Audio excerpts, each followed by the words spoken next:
The 56th meeting of the GST Council on September 3rd will be remembered as a defining milestone in India's tax history. These reforms go far beyond tax rates and structures. A long-standing demand of both industry and consumers has been simplified. Well, the move to transparent, simple tax with just two rates, 18% as the standard rate and 5% as the merit rate, along with a 40% demerit rate for a selected few goods, is being looked at as transformational. But what impact does this have on India's industries and the GDP? Joining us now live at this point is Santosh Sharma, founder and CEO of Book My Jet.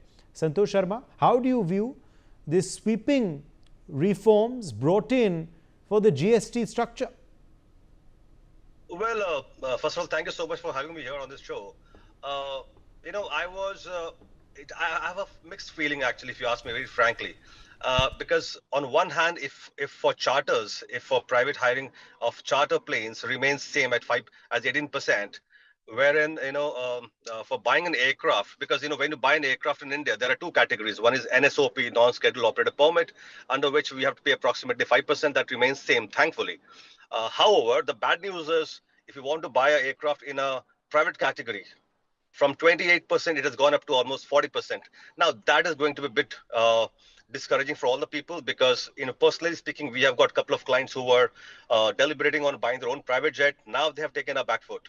They've gone on a back foot now. And I'm sure there would be quite a few of number of people who wanted to buy the plane on a private category. They must be feeling discouraged.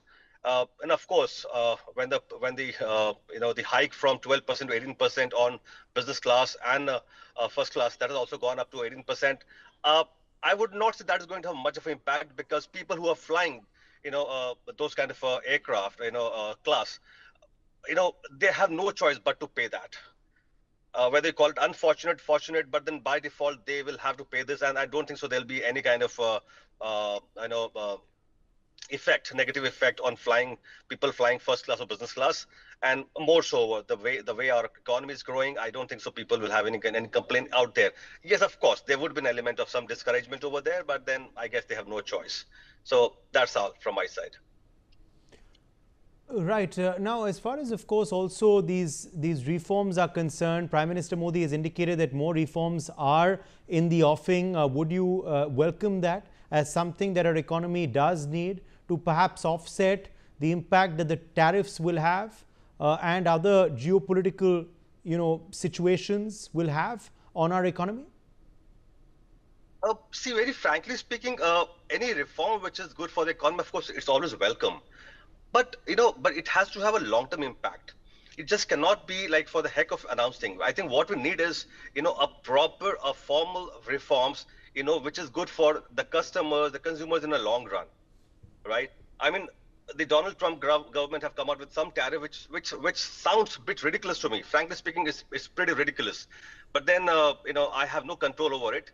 Or that I can request the government of India to have reforms, to have some kind of a, tax bracket, which is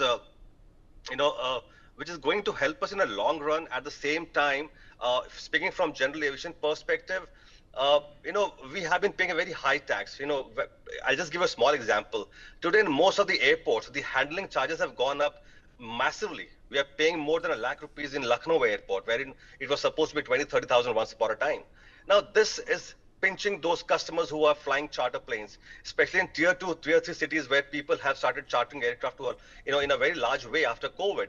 I think we should have some kind of a soft, a tax bracket wherein, more and more people can come and charter aircraft. And mind you, we are the third largest economy, which speaks amply clear that we have a lot of people who wants to hire a plane, who wants to maybe even buy a private jet. But then we have to have some kind of a soft, I would say tax for them, and not those high ground handling charges and airport charges that is being levied currently.